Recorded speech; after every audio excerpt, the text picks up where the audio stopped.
சாந்தி. இன்றைய முரளியிலிருந்து கேள்வி பதில். ஜூலை 3.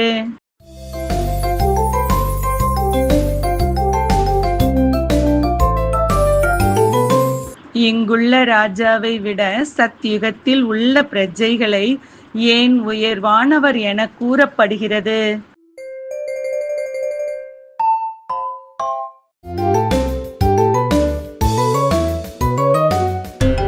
தூய்மையாக இருந்ததால்.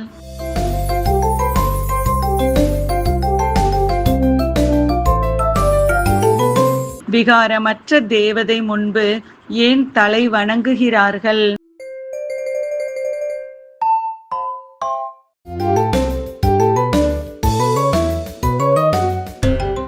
ராவணனின் நிழல் விழுந்து பதீத்தமாகிவிட்டதால்.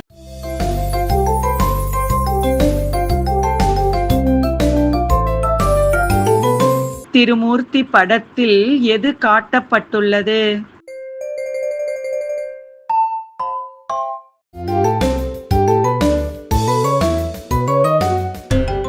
ஈஸ்வரன் கொடுக்கும் இந்த விழிப்புணர்வை எந்த மனிதனும் கொடுக்க முடியாது என்பதை.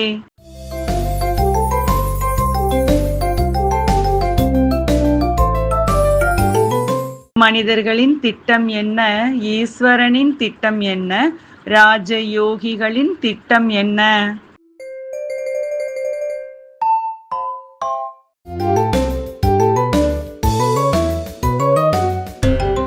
மனிதர்கள் தானியங்கள் கிடைக்கும் என நினைக்கிறார்கள். ஈஸ்வரன் பழையதை புதியதாக ஆக்குகிறார். ராஜயோகி ஸ்ரீமத் படி ராஜ்யத்தை அடைகிறார்.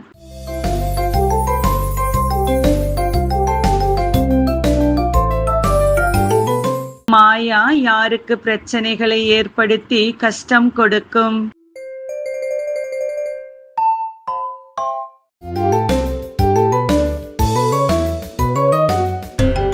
ஞான மனனம் செய்யாத குழந்தைகளுக்கு.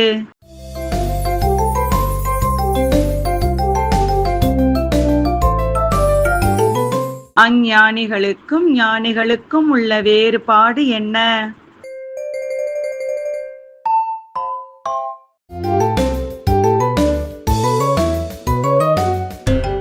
அஞ்ஞானிகள் உலக நாடகத்தை பார்த்துவிட்டு அப்படியே வர்ணிப்பார்கள்.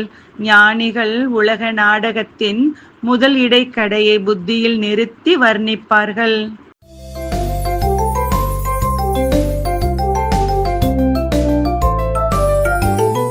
ஆத்மாவிற்கு முழு உரிமை உள்ளது சிவ தந்தையிடமிருந்து ஆஸ்தி அடைய. சரியா தவறா?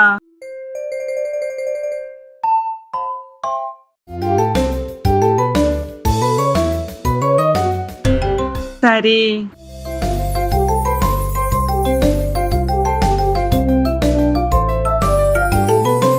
இன்றைய முரளியில் முக்கியமாக என்ன கூறப்பட்டுள்ளது?